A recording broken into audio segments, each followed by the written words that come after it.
Assalamualaikum warahmatullahi wabarakatuh. Halo, perkenalkan nama saya Sani Rahmawati dengan NIM 20456457 TP 12752, mahasiswi Teknologi Pangan dan Hasil Pertanian. Pada kesempatan kali ini, saya akan mempresentasikan hasil review jurnal saya dalam case-based mata kuliah Evaluasi Gizi dalam Pengolahan Pangan yang mengangkat tema vitamin dengan judul jurnal Soybean-Based Functional Food with Vitamin B12 Producing Lactic Acid Bacteria. Dalam pemaparan video kali ini akan dijelaskan menjadi 4 bagian. Yang pertama introduction, yang kedua materials and methods, kemudian result and discussion, dan yang terakhir conclusion. Baiklah, yang pertama saya mulai dengan bagian introduction.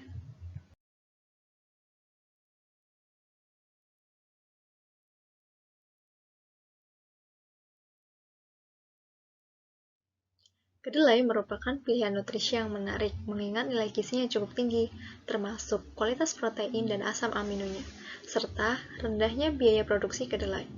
Namun, produk ini memiliki kelemahan, seperti tidak mengandung vitamin B12 yang larut dalam air. Selanjutnya, kita masuk pada subvitamin B12. Diet yang cukup terhadap vitamin B12 sangat penting untuk mencegah patologi yang parah. Beberapa di antaranya tidak dapat diubah. Telah dilaporkan pula bahwa kekurangan vitamin B12 dalam makanan wanita hamil dapat menyebabkan keterbelakangan myelinasi yang parah dalam sistem saraf dan atrofi otak pada bayi. Myelinasi sendiri adalah proses di mana sel-sel otak ditutupi oleh selubung lemak. Vitamin B12 disintetis oleh bakteri dan archaea tertentu. Pada sapi, domba, dan ruminansia lainnya, mikroorganisme yang ada di dalam rumen dapat mensintetis vitamin B12. Manusia bagaimanapun tidak memiliki mikroflora seperti itu di usus kecil, dan harus menyerap koenzim dari sumber alami seperti daging organ hewani, ikan, telur, dan produk farmasi. Kemudian, ditemukan strain Lactobacillus reuteri CRL1098 yang dapat menghasilkan vitamin B12, serta kandungan korinoid yang diproduksi oleh Lactobacillus tersebut aktif secara biologis dan efektif dalam mencegah perkembangan patologi yang disebabkan oleh defisiensi nutrisi vitamin B12 pada tikus bunting dan tikus muda keturunannya yang di sapi. Tujuan dari penelitian ini sendiri adalah untuk mengembangkan pangan fungsional berbasis kacang kedelai menggunakan Lactobacillus reuteri CRL1098, yaitu penghasil vitamin B12, dan untuk mengevaluasi efisiensi susu kedelai biofortifikasi yang diperoleh untuk mencegah gejala defisiensi vitamin B12 pada ibu hamil dan keturunannya yang sapi. Selanjutnya, kita masuk kepada bagian kedua, yaitu materials and method.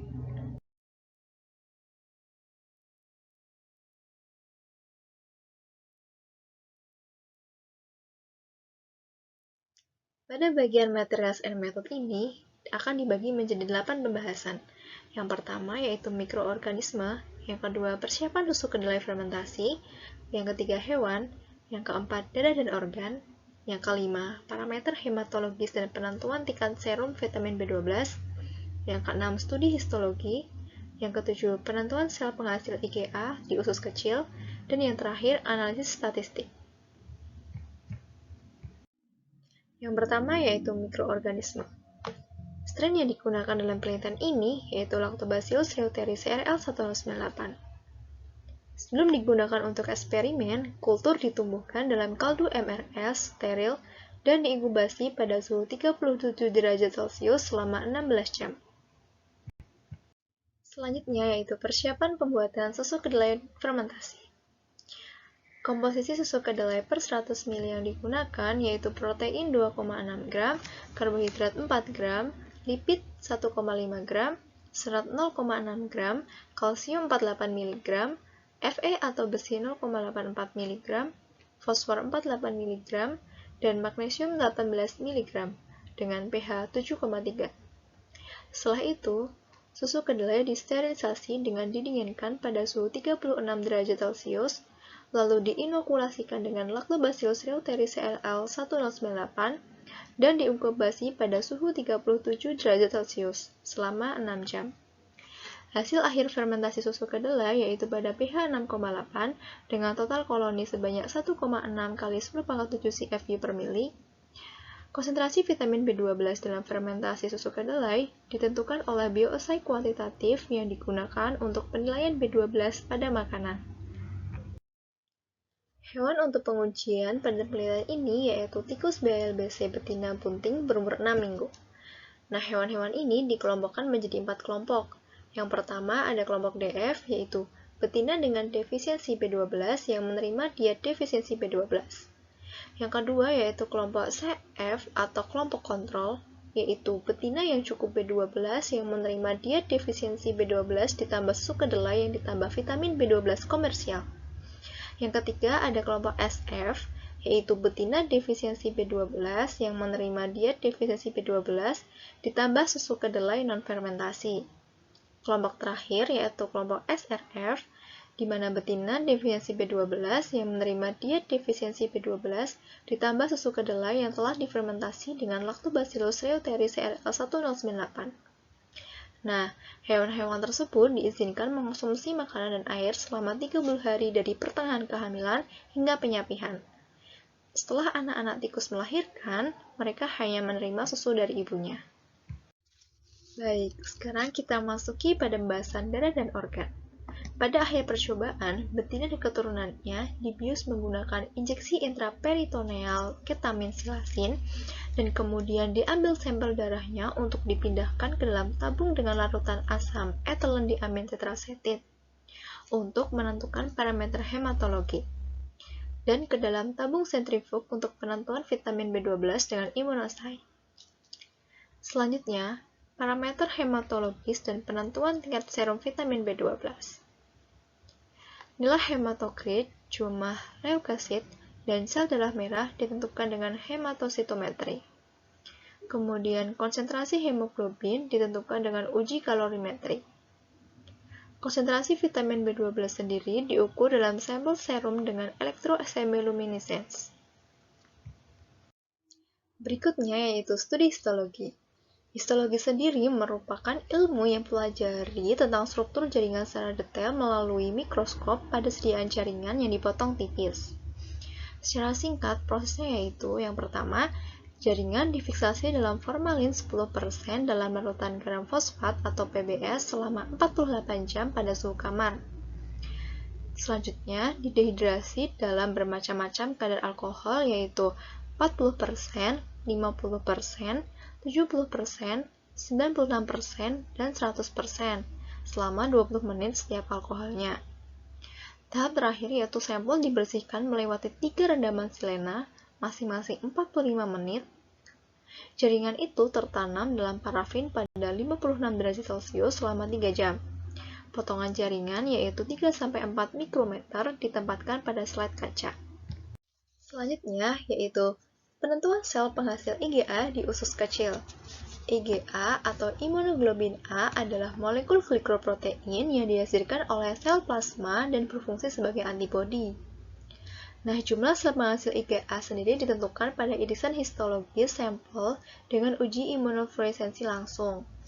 Langkahnya yaitu sampel histologis yang diparafinisasi diinkubasi dengan pengeceran antibodi dalam larutan fosfat buffer sodium selama 30 menit pada suhu 37 derajat Celcius. Sampel kemudian dicuci 3 kali dengan larutan fosfat buffer sodium dan diperiksa menggunakan lampu neon mikroskop. Nah, hasil dinyatakan sebagai jumlah sel IgA positif per 10 bidang dengan perbesaran 100. Material and method yang terakhir yaitu analisis statistika. Di sini menggunakan tes student yang digunakan untuk membandingkan data dari kelompok yang kekurangan vitamin B12 dengan kelompok kontrol yang diberi vitamin B12 komersial. Nah, perbedaan yang signifikan dipertimbangkan pada probabilitas kurang dari 0,05. Nah, selanjutnya kita masuk pada bagian ketiga yaitu result and discussion.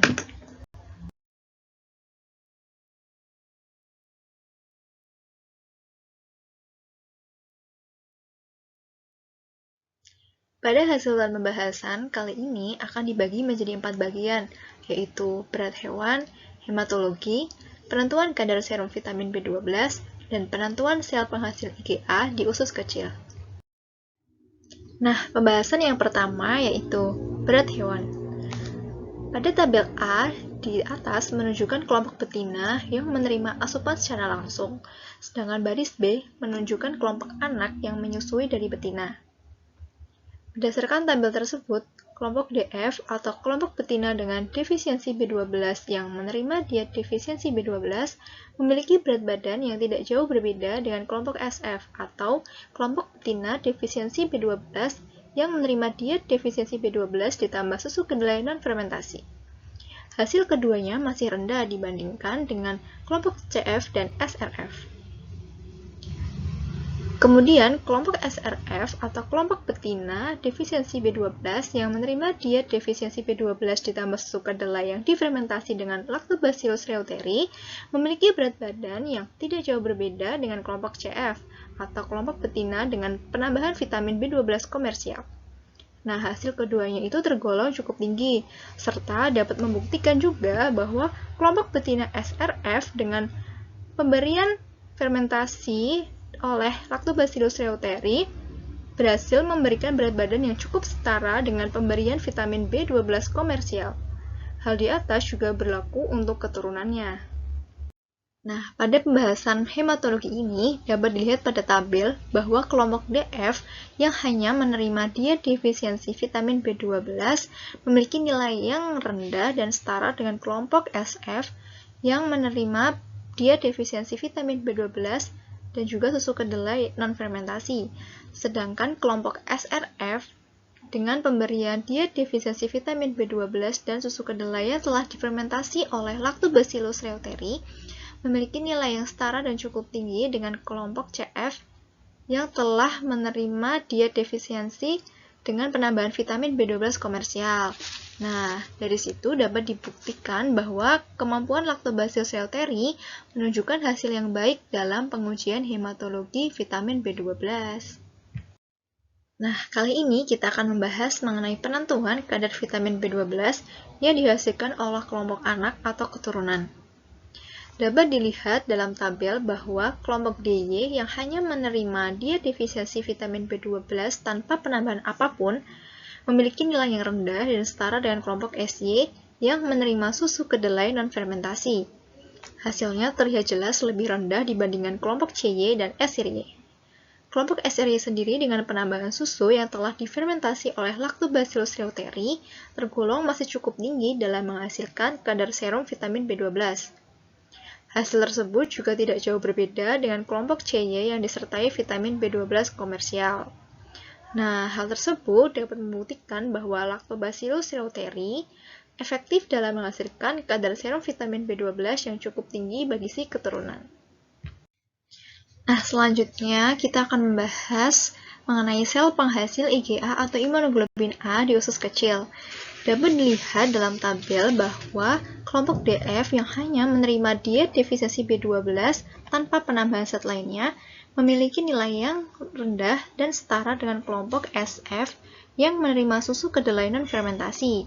Sedangkan kelompok SRF dengan penambahan susu yang telah difermentasi oleh Lactobacillus reuteri tergolong masih cukup tinggi dalam menghasilkan IgA. Hasil tersebut juga tidak jauh berbeda dengan kelompok CF yang disertai vitamin B12 komersial. Dari situ dapat dibuktikan bahwa Lactobacillus reuteri efektif dalam menghasilkan IgA yang cukup tinggi. Nah, kita masuk kepada bagian yang terakhir nih, yaitu conclusion.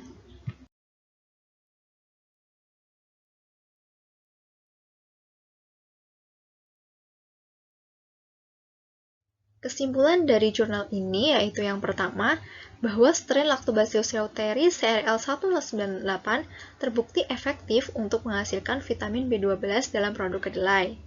Selanjutnya, berdasarkan pengujian yang dilakukan, konsumsi susu kedelai yang difermentasi oleh Lactobacillus reuteri dapat mengurangi histologi dan imunologi perubahan usus yang disebabkan karena defisiensi vitamin B12 dengan memperoleh nilai sel IgA mendekati hewan kontrol dengan pemberian vitamin B12 komersial.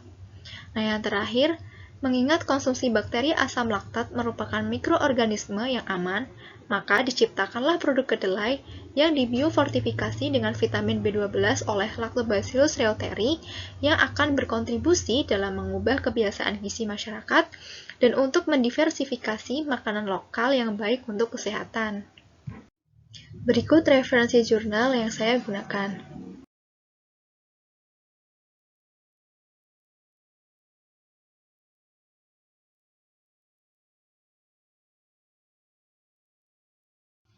Terima kasih kepada semuanya yang telah mendengarkan pemaparan review jurnal saya. Apabila ada kesalahan saya mohon maaf. Wassalamualaikum warahmatullahi wabarakatuh.